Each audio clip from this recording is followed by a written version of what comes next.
नमस्कार, आपके साथ मैं हूं करुणा शंकर शर्मा। इस बुलेटिन मेरे साथ मौजूद हैं मेरी सहयोगी सुरभि शर्मा भी। तो चलिए शुरुआत करते हैं। और आज की बड़ी खबर क्या है ये आपको बता दें। आज जम्मू कश्मीर के सीएम पद की शपथ लेंगे उमर अब्दुल्ला। सुबह 11:30 बजे होगा शपथ ग्रहण समारोह। एलजी मनोज सिन्हा दिलाएंगे सीएम पद की शपथ। 370 हटने के बाद पहली बार बनेगी सरकार। सिर्फ 4 विधायक लेंगे मंत्री पद की शपथ। तो 10 साल के बाद जम्मू कश्मीर को चुनी हुई सरकार आज मिलने वाली है। उमर अब्दुल्ला बतौर मुख्यमंत्री शपथ लेंगे और खबर ये आ रही है कि 4 विधायक भी मंत्री पद की शपथ लेंगे। लेकिन बड़ी बात यह है, कांग्रेस जो कि साथ में लड़ी थी चुनाव, कांग्रेस का कोई भी विधायक अभी मंत्री पद की शपथ नहीं लेगा।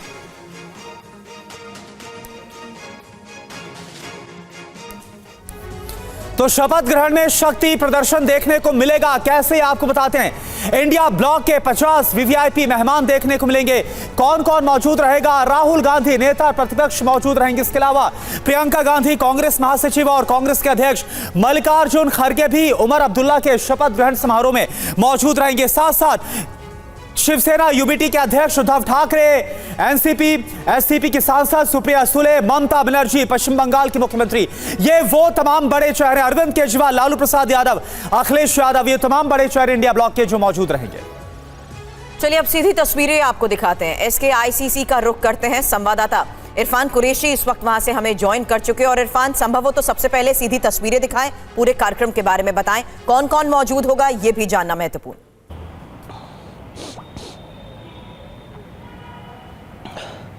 देखिए, बिल्कुल ठीक इसी सड़क से आगे जाके एसकेएससीसी का रास्ता है। सुरक्षा के चाक चौबंद तैयारियां हैं। हालांकि यहां से अभी आप देख सकते हैं मूवमेंट भी कम हो चुका है, क्योंकि वीवीआईपीज कुछ देर में ही यहां से आना शुरू हो जाएंगे।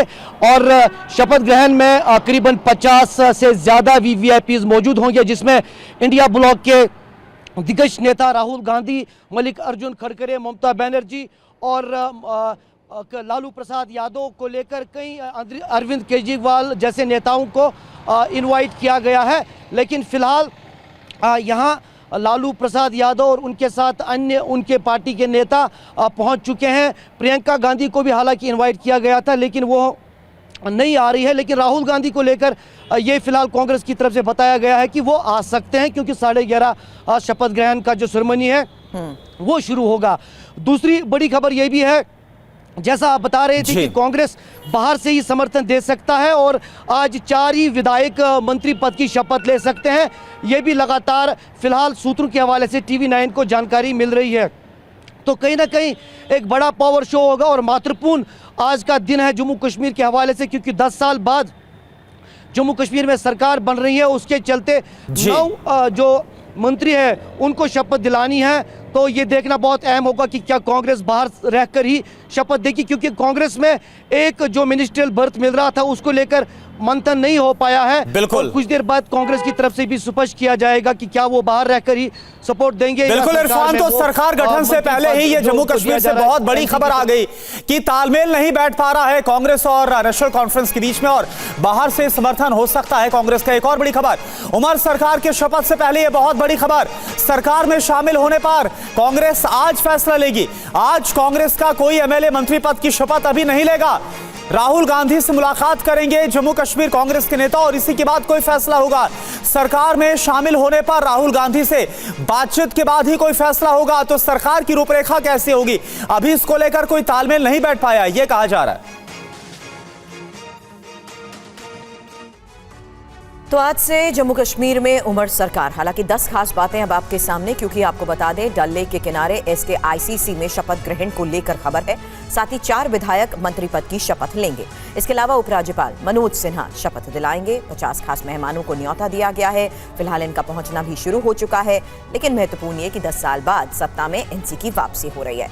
केंद्र शासित प्रदेश बनने के बाद पहली सरकार, 370 हटने के बाद पहले सीएम उमर बन रहे हैं। और रविवार को प्रदेश से राष्ट्रपति शासन हट चुका है।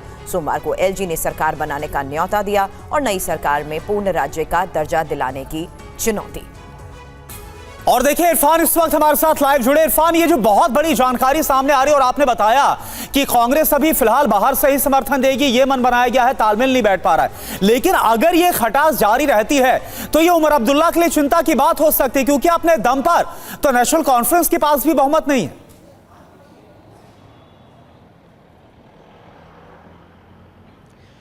नहीं, देखिए यहाँ पर जानकारी जिस तरह की आ रही है वो ये है कि जी कांग्रेस के नेता जो है राहुल गांधी से मंथन करेंगे, उसके बाद इस पर कोई स्पष्ट वो फैसला कर सकते हैं, क्योंकि कांग्रेस के कर्रा जो है नेता, उनके जी। साथ गुलाम अहमद मीर भी जो है, उनके बीच कहीं ना कहीं अभी मंथन नहीं हो पाया है। उसके चलते फिलहाल कांग्रेस ये स्पष्ट कुछ देर में कर सकता है कि क्या वो बाहर रहकर ही सपोर्ट देंगे या वो सरकार में रहकर देंगे। चलिए ठीक है, इसके लिए थोड़ा इंतजार करना पड़ेगा। ठीक है इरफान, इसके लिए थोड़ा इंतजार करना पड़ेगा और कुछ ही देर के बाद स्पष्ट होगा, जब बताया जा रहा है राहुल गांधी से मुलाकात होगी जम्मू कश्मीर कांग्रेस के नेताओं की, और फिर तय होगा कि किस तरह से सरकार में शामिल होना है या फिर बाहर से रहना है, क्या होगा, ये सब स्पष्ट तब होगा। चलिए, तो उमर सरकार की शपथ की तस्वीर तो आपको दिखाते रहेंगे, कौन कौन मेहमान शामिल हो रहे हैं ये भी हम आपको बता रहे हैं, लेकिन फिलहाल शपथ से पहले उमर अब्दुल्ला की तरफ से क्या कहा गया, सुनिए। 5-6 साल हो गए लोगों को, उनको कोई सुनने के लिए तैयार नहीं था, तो हमारा फ़र्ज़ बनेगा कि हम उनकी बात सुने और सुनी हुई बात पे अमल करें। मुतालबे बहुत हैं, जैसे मैंने कहा, अब एक एक को मैं यहाँ गिनूंगा तो गलत होगा, लेकिन कोशिश ज़रूर की जाएगी कि हम लोगों के उम्मीदों के बराबर उतर आएँ। अब कल होगा हरियाणा में शपथ ग्रहण समारोह, पीएम मोदी शपथ ग्रहण में शामिल होंगे और पीएम के दौरे से पहले पंचकुला में कड़ी सुरक्षा को लेकर इस वक्त खबर आ रही है। हालांकि हमारे सहयोगी लगातार शपथ ग्रहण को लेकर हमें जानकारी दे रहे हैं और इस बीच ये तस्वीरें भी सामने आई हैं जहां शपथ ग्रहण समारोह से पहले अब सुरक्षा के लिहाज से कड़े बंदोबस्त पंचकुला में किए जा रहे हैं। और विधायक दल की बैठक में विधायक दल का नेता चुना जाएगा। तैयारियां शपथ ग्रहण समारोह की यहाँ पर की गई है। 17 तारीख को भव्य शपथ ग्रहण समारोह होगा। हमारे एनडीए के भी तमाम नेतागण उस शपथ ग्रहण समारोह में उपस्थित होंगे और भारतीय जनता पार्टी के प्रदेशों के माननीय मुख्यमंत्री, हमारी केंद्रीय लीडरशिप भी शपथ ग्रहण समारोह में। इधर दिल्ली में बीजेपी केंद्रीय चुनाव समिति की बैठक, ये आपको बता दें बड़ी खबर झारखंड चुनाव को लेकर सीसी की ये बैठक है। झारखंड के उम्मीदवारों के नाम पर मंथन है। 52 से 53 सीटों पर उम्मीदवारों का नाम final. PM Modi, Amit Shah, JP Nadda इस बैठक में मौजूद रहेंगे। तो झारखंड को लेकर इस वक्त खबर जिस तरीके से सामने आ रही है, झारखंड पर बीजेपी के मंथन के बारे में पहले जान लीजिए, क्योंकि 52 से 53 उम्मीदवारों के नाम तय माने जा रहे हैं। 12 से 13 उम्मीदवार जेपी नड्डा फाइनल करेंगे और 2 दिन में पहली सूची भी सामने आ सकती है। हालांकि सहयोगी दलों से चर्चा के बाद फाइनल मुहर जरूर लगेगी, लेकिन सीट बंटवारे के बाद ही जिस तरीके से पहली सूची आएगी, किस फॉर्मूले के तहत इस वक्त फैसले लिए जा रहे हैं, हमारे सहयोगी आमोद से इसको लेकर करूंगी सवाल। उससे पहले पहली सूची में करीब 35 उम्मीदवारों के नाम संभव बताए जा रहे हैं। आमोद जी, किस लिहाज से इस वक्त सेटलमेंट हो रहा है, किस फॉर्मूले के तहत फैसले लिए जा रहे हैं? देखिए, बीजेपी की सबसे पहली प्राथमिकता है कि झारखंड में विजिबिलिटी को आधार बनाकर टिकट दे, और उसके लिए बीजेपी ने जो एक प्लान तैयार किया है झारखंड के लिए, उसमें जो वरिष्ठ नेता है उनको सबसे पहले पहली सूची जो लगभग 35 नामों की सूची होगी, उसमें उनके नामों को शामिल किया जाएगा। और बीजेपी इस पर ट्रस्ट दे रही है उन 28 सीटों पर झारखंड के, जहां अनुसूचित जाति के लिए जो सीटें रिजर्व हैं। बीजेपी पिछले विधानसभा चुनाव में 2019 के विधानसभा चुनाव में सिर्फ 2 ही सीट वहां से जीत पाई थी, लिहाजा इस पर ज्यादा ट्रस्ट है कि एसटी जो सीट है, जो अनुसूचित जनजाति की ये सीट है, वहां ज्यादा बेहतर परफॉर्म किया जाए। और इसके लिए जो पहली सूची जारी होने जा रही है, उसमें वहां के उम्मीदवारों की नामों की घोषणा ज्यादा प्रमुखता से की जाएगी। इसमें मैं अगर बात करूं तो जो वहां के प्रदेश अध्यक्ष हैं बाबूलाल मारंडी, उनको धनवार से टिकट दिया जा सकता है। और चंपाई सोरेन जो काफी चर्चा में रहे पिछले दिनों, जेएमएम छोड़कर आए थे, उनको सरायकेला से, और उनके पुत्र को बाबूलाल सोरेन जो उनके पुत्र हैं चंपाई सोरेन, उनको घाटशिला से टिकट दिया जा सकता है। तो इस तरह से बीजेपी जो एसटी सीट है वही उस पर ज्यादा ट्रस्ट कर रही है। अर्जुन मुंडा जो वहां के एक वरिष्ठ नेता है, उनकी पत्नी को चुनाव लड़ाया जा सकता है खरसवां से। और दुर्गा सोरेन जो जेएमएम के एक बड़े नेता होते थे, जो हेमंत सोरेन के बड़े भाई थे, उनकी पत्नी जयश्री सोरेन को उनकी बेटी जयश्री सोरेन को टिकट दिया जा सकता है। मधु कोड़ा की पत्नी गीता कोड़ा को टिकट दिया जा सकता है। तो इस तरह से जो आदिवासी बेल्ट है उस पर ज्यादा फोकस बीजेपी इस बार कर रही है। और जो जनरल सीट है जहां पर बीजेपी ऑलरेडी बेहतर परफॉर्म करती रही है, उसके लिए भी मिला जुला कल डिस्कशन हुआ है। और पहली सूची उम्मीद की जा रही है कि कल आज देर शाम या फिर परसों आ सकती है, क्योंकि उससे पहले जो अलायंस के घटक दल हैं, खास करके आजसू से जेडीयू से बातचीत तो हो चुकी है। आज चिराग पासवान विदेश में है, आज लौट रहे हैं देश में, तो उनसे भी बातचीत होगी, एक सीट उनको दिया जा सकता है और उसके बाद बीजेपी अपनी पहली सूची जारी कर सकती है। चलिए, शुक्रिया आमोद जी पूरी जानकारी के लिए। फिलहाल आपको बता दें 18 अक्टूबर से राज्य में चुनावी प्रक्रिया की शुरुआत होने वाली है और झारखंड की 81 विधानसभा सीटों पर 2 चरणों में मतदान होगा। अब पहले चरण का मतदान 13 नवंबर, दूसरे चरण का 20 नवंबर और विधानसभा चुनाव के नतीजे 23 नवंबर को सामने आएंगे। लेकिन उससे पहले देखिए किस तरीके से बैठकों का दौर शुरू हो चुका है। फिलहाल आपके सामने डिटेल जानकारी हमारे सहयोगी आमोद राय हमें दे रहे थे कि किस तरीके से अब लगातार इन्हीं बैठकों के दौरान सीट शेयरिंग के फॉर्मूले के तहत जल्द ही उम्मीदवारों की सूची भी तय कर दी जाएगी। और देखिए, महाराष्ट्र को लेकर बड़ी खबर बताएं। महाविकास अघाड़ी में अभी तक 80% सीटों पर सहमति बन गई है। 20% सीटों पर चर्चा जारी है। उम्मीदवारों के चयन के लिए आज कांग्रेस की अहम बैठक है। मुंबई की 6 सीटों को लेकर पेच फंसा हुआ है। महाराष्ट्र में कुल मिलाकर 45 से 60 सीटों पर विवाद है। कुछ सीटें एक दूसरे से बदलने पर भी बातचीत हुई है महाविकास अघाड़ी के बीच।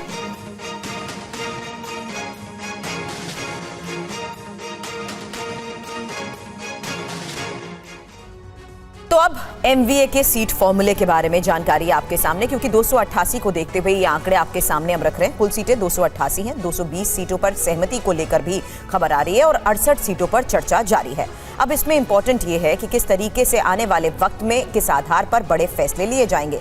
एमवीए में किसको कितनी सीटें ये भी देख लीजिए, जहां पर देखिए कांग्रेस 105 से 110, जबकि उद्धव गुट 100 से 105 और साथ ही शरद गुट 70 से 75। हालांकि जिस लिहाज से ये आंकड़े इस वक्त हम आपके सामने पेश कर रहे हैं, सोर्सेस के हवाले से ये खबरें सामने आ रही हैं कि आखिर क्या सीट शेयरिंग को लेकर फैसले हो सकते हैं, संभावना किसको कितनी सीट मिलने की है, ये इंफॉर्मेशन आपके सामने थी। बिल्कुल। और देखिए, राजीव सिंह इस वक्त हमारे साथ मुंबई से लाइव जुड़े हुए हैं। राजीव, महाविकास अघाड़ी में बताया जा रहा 80% सीटों पर तो सहमति बन गई है, लेकिन क्या ये जो बाकी की 20% सीटें हैं, इसमें मुंबई की भी 6 सीटें हैं, ये बड़ा सिरदर्द महाविकास अघाड़ी के लिए हो सकती है क्या? बिल्कुल, देखिए महाविकास आघाड़ी के लिए मुसीबत हो सकती है, क्योंकि ये ऐसी सीटें हैं, एक ऐसा गठबंधन है जो कहा जा रहा है कि नेचुरल गठबंधन नहीं था। एनसीपी और कांग्रेस साथ में लड़ती रही है, लेकिन शिवसेना यानी कि उद्धव ठाकरे की पार्टी जो हमेशा उनके खिलाफ लड़ती रही है। ऐसे में एक नया प्रस्ताव लाया गया कि जहां पर इस तरह के विवाद है वहां पर सीटों को एक्सचेंज किया जाए। लेकिन फिर अगर सीटों को एक्सचेंज करने के लिए पार्टियां राजी भी हो जाती हैं, तो उनके जो स्थानीय नेता हैं वो इस बात की सहमति देते हैं क्या, फिर वो क्या बगावत करेंगे पार्टी से, ऐसी भी एक पॉसिबिलिटी है। इसलिए चीजों को बैलेंस करने की कोशिश की जा रही है कि जब तक सीटों का ऐलान न किया जाए, उस पहले लोगों को मनाया जाए, पहले पार्टी के नेताओं को समझाया जाए। इसीलिए इस चर्चा में काफी समय बीत गया है, लगातार बैठकें हो रही है, लेकिन फैसला नहीं निकल कर आ पा रहे जी। तो लगातार फैसला नहीं करना, बिल्कुल लगातार बैठ के हो रही है, लेकिन अभी फैसला नहीं हो पा रहा है। और 20% ऐसी सीटें हैं कुल मिलाकर 68 के आसपास, जो कि इस वक्त जहां पर पेच फंसा हुआ है। सुरभि, बिल्कुल। अब कांग्रेस एमवीए में बड़े भाई की भूमिका निभाना चाहती है। किस तरीके से अब आने वाली वक्त में बैठक को लेकर इसको लेकर फैसला होगा, इस पर तो नजर रहेगी। लेकिन अब इंफॉर्मेशन आपके सामने महाराष्ट्र को लेकर आज बीजेपी की सीईसी की बैठक के बारे में, क्योंकि उम्मीदवारों के नाम पर मंथन यहां भी जारी है और जल्द महाराष्ट्र की जो पहली लिस्ट आ सकती है, उस लिहाज से एक इंफॉर्मेशन आपके सामने रखेंगे। महायुति में किसे कितनी सीट आपको हम बताते हैं ये इंफॉर्मेशन, क्योंकि 288 विधानसभा सीटों के लिए लगभग सीट शेयरिंग फाइनल हो चुकी है। फिलहाल ये इंफॉर्मेशन आपके सामने अलग अलग गुट के लिहाज से, जहां बीजेपी 160, शिंदे गुट 80, साथ ही अजीत गुट 40 और अन्य के पास 8। अब सीट शेयरिंग को लेकर जिस लिहाज से इस वक्त फॉर्मूले के तहत फैसले लिए जा रहे हैं, इसी पर हमारी नजर है।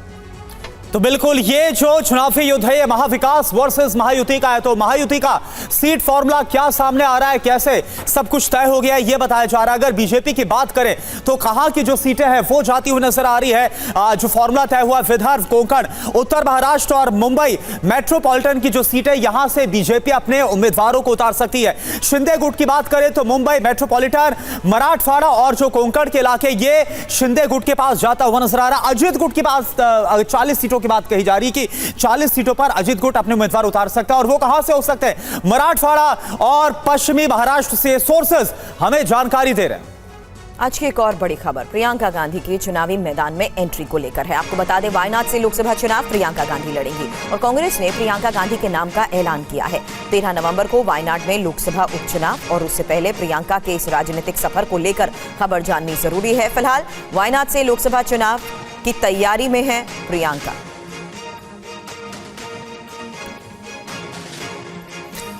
तो कांग्रेस महासचिव प्रियंका गांधी का जो राजनीतिक सफर है जरा इस पर एक नजर डाले थे, क्योंकि पहली बार ऐसा है जब वो सीधे चुनाव में उतरी। 2019 की बात करें, सक्रिय राजनीति में आधिकारिक तौर पर एंट्री ली थी लोकसभा चुनाव के दौरान।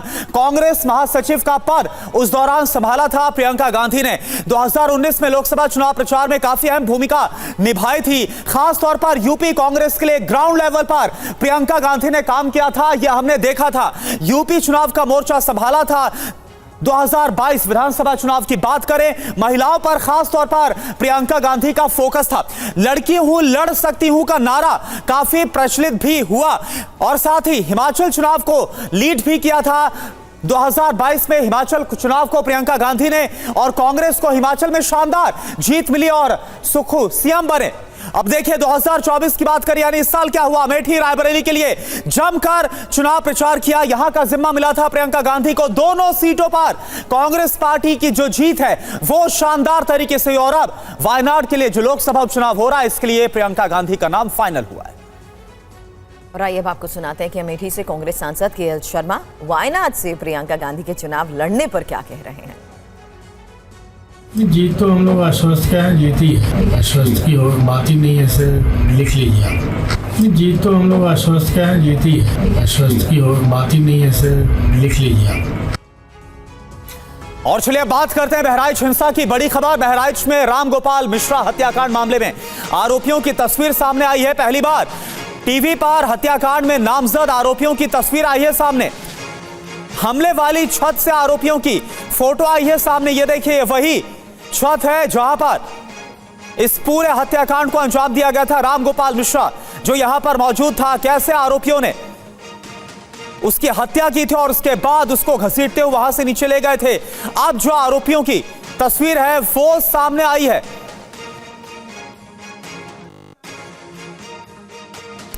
तो ये देखिए एक एक करके तस्वीर हम आपको दिखा रही है। देखिए 1 2 3 4 ये तस्वीर इस वक्त आपके सामने आरोपियों की जो तस्वीर है।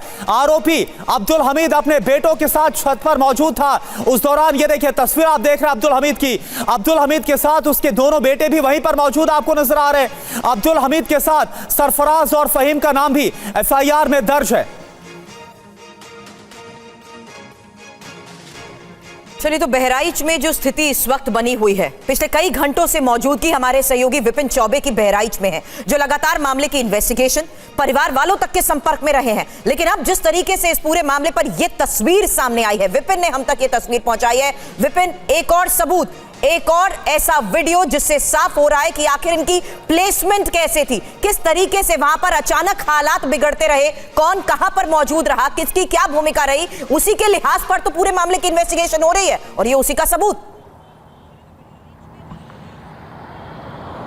जी हाँ बिल्कुल, जो पूरा मामला हुआ है बहराइच का, जिस तरीके से रामगोपाल मिश्रा को तड़पाया गया, मारा गया, उसमें उन चारों तमाम जो लगभग 6 आरोपी हैं नामजद और 4 अज्ञात हैं, जिसमें 6 में से 3 की तस्वीर हम आपको इस वक्त दिखा रहे हैं। ये वही छत है जहां पर रामगोपाल झंडा लगाने के लिए पहुंचा था। इसी छत से रामगोपाल को खींचकर ले जाया गया और ठीक घटना से 10 मिनट पहले का ये फोटो और वीडियो जो हम आपको दिखा रहे हैं, ये वो है उसी छत, उसी मोहल्ले, उसी बाजार की तस्वीर है जिसमें फहीम जो अब्दुल हमीद फहीम और रिंकू और सरफराज और सलमान, ये तीनों मुख्य आरोपी हैं जो नामजद है एफआईआर में। ये तीनों छत पर मौजूद है। यहीं से डीजे और दुर्गा पूजा का काफिला गुजर रहा था, यहीं से आपत्ति दर्ज की गई, फिर बाद में डीजे का लीड निकाला गया और उसके बाद मारपीट हिंसा की गई। और जब रामगोपाल उनकी छत पर पहुंचा और उनके लगे हरे झंडे को हटाकर भगवा झंडा लगाने की कोशिश कर रहा था, तो इसी छत से उसको खींचकर अंदर ले जाया गया, तड़पाया गया, गोलियां मारी गई, शॉक दिया गया,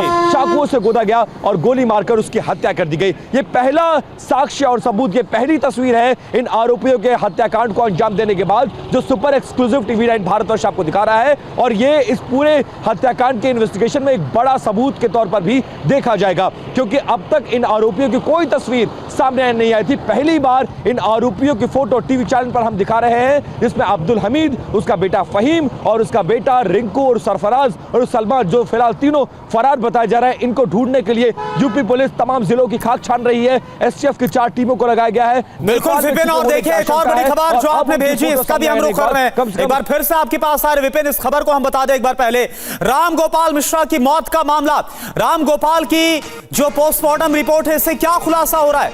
रामगोपाल की हत्या से पहले जमकर उसके साथ बर्बरता की गई है, यह पोस्टमार्टम रिपोर्ट से खुलासा है। शॉक और हेमरेज से मौत होने का पोस्टमार्टम रिपोर्ट में जिक्र किया गया है। रामगोपाल मिश्रा के शरीर पर गोली के 35 छर्रे लगने के निशान मिले, यानी कैसे बर्बर तरीके से उसको मारा गया है, यह पोस्टमार्टम रिपोर्ट से पता चल रहा है।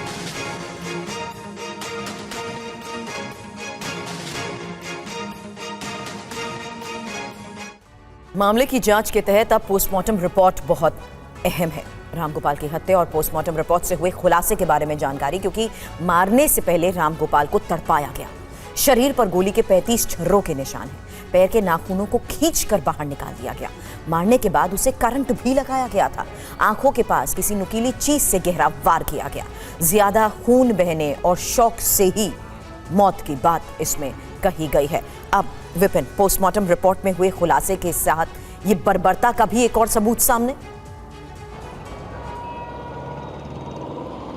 जी हाँ, बिल्कुल सुरभि, क्योंकि ये सिर्फ किसी की मौत का या हत्या का मामला नहीं है, बल्कि तड़पा कर ब्रूटली उसको मारने का ये पूरा मामला अब सामने आया है। लाश देखकर ये बात स्पष्ट की जा रही थी, क्योंकि पैर के नाखून नहीं मिले थे, खींचे गए थे, शरीर पर घाव के निशान थे, जो तमाम दुनिया ने देखा टीवी चैनलों के माध्यम से, और इसके अलावा कई और चीजें, लेकिन करंट शॉक देना इस बात का जिक्र नहीं था। पोस्टमार्टम रिपोर्ट में इस बात का जिक्र आया है कि उसको चाकुओं से गोदा गया, गोली के छर्रे लगे, उसके पैरों के नाखून को निकाला गया, करंट लगाया गया, शॉक और हैमरेज की वजह से रामगोपाल की मौत हुई और मारने से पहले घंटों उसको तड़पाया गया था। और जब सब कुछ शटर बंद करके किया जा रहा था, तो किसी की हिम्मत नहीं थी कि उस घर में जा सके। शायद अगर पुलिस जबरन घुस गई होती तो रामगोपाल को बचाया जा सकता था, यह बात भी स्पष्ट हो रही है। फिलहाल पहली पीएम रिपोर्ट की ये तमाम फाइंडिंग्स है जो अब तक सामने आई है, और पुलिस इन्वेस्टिगेशन में ये एक बड़ी भूमिका अदा कर सकती है, क्योंकि साधारण मौत का या हत्या का मामला नहीं है, बल्कि गोली मारने, चाकू मारने और इसके अलावा शॉक देने का ये मामला है, और ब्रूटली किल्ड किया गया है, ये पोस्टमार्टम रिपोर्ट साफ तौर पर बयां कर रही है। चलिए, मामले की इन्वेस्टिगेशन पर नजर बनाए रखे विपिन, शुक्रिया पूरी जानकारी के लिए आपका। बहराइच में हिंसा हुई, इस पूरे मुद्दे को लेकर विपक्ष अब सरकार को घेर रहा है। विपक्ष हमलावर है सरकार पर, वहीं बीजेपी ने दोषियों के खिलाफ कार्रवाई की बात की है, आप सुनिए। घटना की उच्च स्तरीय जांच के निर्देश दिए गए हैं। जांच रिपोर्ट आने पर यदि कहीं पीछे से कोई षड्यंत्र है, उसकी भी जांच हो रही है, और लापरवाह जो पुलिस ऑफिसर्स हैं उनकी भी जांच हो रही है। किसी को भी बख्शा नहीं जाएगा, जो भी दोषी होगा कड़ी से कड़ी कार्रवाई सुनिश्चित की जाएगी। समाजवादी पार्टी को आप जानते हैं कि दंगा फसाद उनके डीएनए में है। हमारी प्रतिबद्धता उत्तर प्रदेश में लाइन ऑर्डर को मेंटेन करने को लेकर के। सरकार हाथ पे हाथ रख के बैठी, आखिर कानून व्यवस्था की जिम्मेदारी भारतीय जनता पार्टी की सरकार की है। आखिर सरकार अपनी जिम्मेदारी कब निभाएगी? भारतीय जनता पार्टी की सरकार को लॉ एंड ऑर्डर पे काम करना चाहिए। ये साजिश अगर है तो अखिलेश यादव की साजिश है, कांग्रेस की साजिश है, टुकड़े टुकड़े गैंग की साजिश है।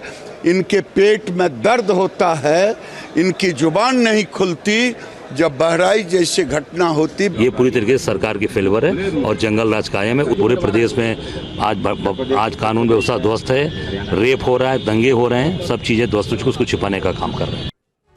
और अब अपडेट आपके सामने मणिपुर के लिए शांति बहाली की जो बैठक हुई उसको लेकर, क्योंकि मणिपुर में शांति बहाली की बैठक को लेकर खबर ये कि केंद्र सरकार लगातार जिस तरीके से पहल कर रही है, कल गृह मंत्रालय की अपील पर पहली बार मैतेई और कुकी और नगा समुदाय के साथ एक साथ ये जो टेबल पर बैठे, दिल्ली में करीब 4 घंटे तक ये बैठक चली और बैठक में मणिपुर के 17 एमएलए भी शामिल रहे।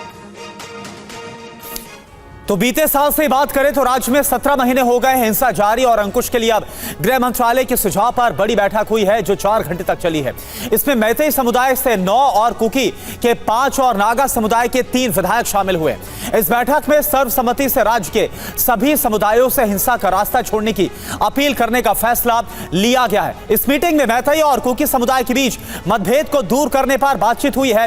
राज्य में जारी संघर्ष का सौहार्दपूर्ण समाधान खोजने पर विचार हुआ है। जितेंद्र शर्मा इस वक्त हमारे साथ जुड़े पूरी कोशिश के साथ। जितेंद्र, इससे पहले तमाम कोशिशें हुई लेकिन पहली बार ऐसा हो रहा है जब आमने सामने बैठा कर इस तरह से कोई बैठक हुई है। क्या माने कि इसके बाद हालात बदलते हुए नजर आएंगे? जी बिल्कुल, देखिए बड़े अरसे बाद यानी कहें तो 17 महीने बाद पूरे एक बड़ी ये कह सकते हैं एक बड़ा कदम केंद्र सरकार की तरफ से उठाया गया, जिसमें मणिपुर के अलग अलग समुदाय से जुड़े तमाम जो एमएलए थे उनको बुलाया गया। दिल्ली में बाकायदा एक बैठक करवाई गई। ये बैठक आईबी के एक दफ्तर में हुई जहां पर बाकायदा आईबी के अधिकारी मौजूद थे, इंटेलिजेंस ब्यूरो के। इसके अलावा यहाँ पर जो संयुक्त निदेशक यानी ज्वाइंट डायरेक्टर राजेश कामले आईबी से मौजूद थे। इसके अलावा भाजपा के जो समन्वयक है संबित पात्रा नॉर्थ ईस्ट के, वो भी यहाँ पर मौजूद थे। इसके अलावा जो सुरक्षा सलाहकार है केंद्र सरकार के AK मिश्रा, वो भी इस बैठक के अंदर मौजूद थे। और इस बैठक के दौरान ये एक संकल्प लिया गया, बाकायदा सभी को एक अलग हॉल में ले जाकर ये संकल्प दिलवाया गया, सबके आपस में हाथ मिलवाए गए कि अब मणिपुर के अंदर कोई गोली नहीं चलेगी, किसी की जान नहीं जाएगी। बात करें तो पिछले 1 साल के अंदर तकरीबन 200 के करीब लोगों की इस झड़प के अंदर जान जा चुकी है। जो सभी समुदाय के बीच, 2 समुदाय के बीच में विशेष तौर पर जो संघर्ष चल रहा है उसमें। इसके अलावा बैठक के दौरान ये बैठक जो है ये दरअसल तकरीबन 3 से 4 घंटे चली। इस दौरान सभी समुदाय की जो समस्याएं थी, जो उनके मुद्दे थे, उनको सुना गया, उनके ऊपर विचार किया गया और किसी तरीके से उन्हें सुलझाने की कोशिश भी की गई। तो कहा जा सकता है कि एक सकारात्मक बैठक ये हुई है, जो ये अब ये भी माना जा सकता है कि आने वाले वक्त में अब धीरे धीरे मणिपुर के अंदर जो है वो शांति बहाल हो सकेगी। जी शुक्रिया आपका जितेंद्र इस पूरी जानकारी के लिए। और बाबा सिद्दीकी हत्याकांड में तेज हो रही जांच को लेकर लेटेस्ट इंफॉर्मेशन, क्योंकि बेटे जीशान सिद्दीकी के दफ्तर पहुंची क्राइम ब्रांच और पुलिस ने अब सीसीटीवी के साथ कई चीजों की तलाशी ली है। हालांकि जिस तरीके से इस पूरे मामले की इन्वेस्टिगेशन चल रही है, ये तस्वीर आपके सामने क्राइम ब्रांच की उस टीम की जो अब बाबा सिद्दीकी हत्या मामले में इन्वेस्टिगेशन के तहत जीशान के ऑफिस पहुंची है और वहां से भी एक एक चीज को खंगाला जा रहा है। हालांकि सीसीटीवी फुटेज फिलहाल खंगाले गए हैं, इसको लेकर खबर सामने आ रही है, लेकिन क्या क्राइम ब्रांच की ये टीम अब जीशान सिद्दीकी का भी बयान दर्ज करेगी, इस पर नजर है। तो बाबा सिद्दीकी हत्याकांड वारदात के 28 दिन आपको जरा बताते हैं किस तरह से इस पूरी साजिश को अंजाम दिया गया। 3 महीने से शूटर बाबा सिद्दीकी पर नजर रख रहे थे। 28 दिन में बाबा सिद्दीकी को 5 बार फॉलो किया गया। आरोपियों ने बाबा के घर और दफ्तर की बाकायदा रेकी की। हालांकि बाबा सिद्दीकी के हर मूवमेंट पर जिस तरीके से शूटर्स की नजर थी, इसी बारे में जानकारी सामने आ रही है कि बाबा सिद्दीकी के घर पर ही हमले का प्लान बना और कई बार बिना हथियार के बाबा के घर पर पहुंचे शूटर्स के बारे में भी जानकारी मिल रही है। और देखिए एक और बड़ी खबर, बाबा सिद्दीकी मर्डर केस में एक और नया खुलासा। हत्या में 9mm विदेशी पिस्टल का इस्तेमाल किया गया। हथियार पाकिस्तान या फिर नेपाल से आरोपी तक पहुंचाए गए। हथियार की सप्लाई के हर एंगल से जांच में जुटी है पुलिस। ये जानकारी सामने आ रही है इस खुलासे में। तो बाबा सिद्दीकी का मर्डर जिस पिस्टल से हुआ उसके बारे में फिलहाल जानकारी सामने आ रही है। विदेशी पिस्टल ये बताई जा रही है। आरोपी जीशान ने हत्याकांड को ऑपरेट किया। शूटर्स को प्रवीण लोंकर पुणे से मुंबई छोड़ने आया था और प्रवीण लोंकर ने ही हत्याकांड की जिम्मेदारी भी ली है। आपको बता दें, शूटर्स को आरोपी शुभम लोंकर ने पैसे पहुंचाए। हत्या में 9mm विदेशी पिस्टल का इस्तेमाल हुआ। हथियार पाकिस्तान या नेपाल से आरोपी तक पहुंचे हैं। शूटर्स के पास से 3 मोबाइल भी बरामद किए गए हैं। मोबाइल से कई नंबर्स पर हुई बात सेव नहीं थी। हालांकि शूटर्स को यह बताया गया था कि टारगेट कौन है और क्यों मारना है। और देखिए बाबा सिद्दीकी मर्डर केस में मुंबई पुलिस का एक और बड़ा खुलासा क्या हुआ, याद देखिए। शूटर्स ने 3 महीने पहले ही हत्या का प्लान बना लिया था। हत्यारों ने यूट्यूब से फायरिंग को सीखा। कई बार बिना हथियार बाबा सिद्दीकी के घर गए थे वो। कुछ इस तरह से रेकी की थी, बाबा सिद्दीकी की हर मूवमेंट पर नजर थी और फायरिंग कैसे करनी ये सब कुछ यूट्यूब से सीखा था। तो हत्याकांड को लेकर जिस तरीके से नए खुलासे हो रहे हैं, फिलहाल ये इंफॉर्मेशन आपके सामने कि कैसे बात करते थे आरोपी, हत्या से पहले कैसे एक दूसरे के कांटेक्ट में थे। हरीश और शुभम लोंकर मैसेजिंग ऐप से बात करते थे, सोशल मीडिया के मैसेजिंग ऐप का वो इस्तेमाल करते थे। सोशल मीडिया के जरिए जिस तरीके से पूरे हमले की साजिश रची गई है, उसके तहत बड़े खुलासे हो रहे हैं। आरोपियों ने शूटिंग कैसे सीखी, इसको लेकर एक खुलासा हुआ। हमलावरों ने वीडियो देखे और ये वीडियो उन्होंने YouTube में देखे, वहीं से उन्होंने शूट करना सीखा। शूट आउट का तरीका कैसे होगा, हत्या के लिए हर शूटर को 50,000 रुपए मिले, यहां तक कि 2 लाख रुपए की इंस्टॉलमेंट पर 4 शूटर्स राजी हो गए थे। और बुलेटिन में अब आपको दिखाते हैं पश्चिम बंगाल के दुर्गा पूजा कार्निवल की तस्वीरें। इसमें शामिल होने के लिए ममता बनर्जी भी पहुंची। देवी मां की प्रतिमा विसर्जन के दौरान सांस्कृतिक कार्यक्रम का आयोजन भी किया गया। इस दौरान मंच पर सीएम ममता बनर्जी के साथ सांसद रचना बनर्जी, जून माल्या, अभिनेत्री नुसरत जहां भी नजर आए।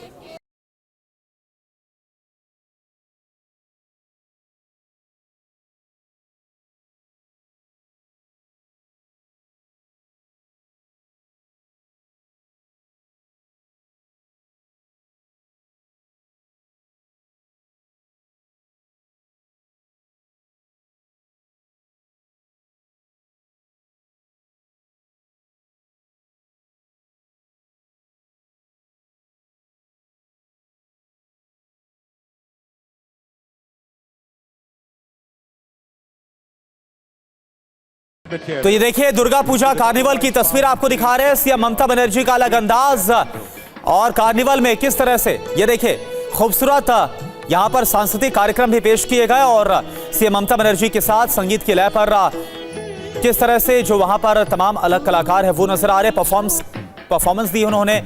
ये तस्वीरें आपके सामने। ठाकुरपुकुर स्टेट बैंक पार्क, सार्वजनिक, they have depicted Mother Durga in the eyes of the children.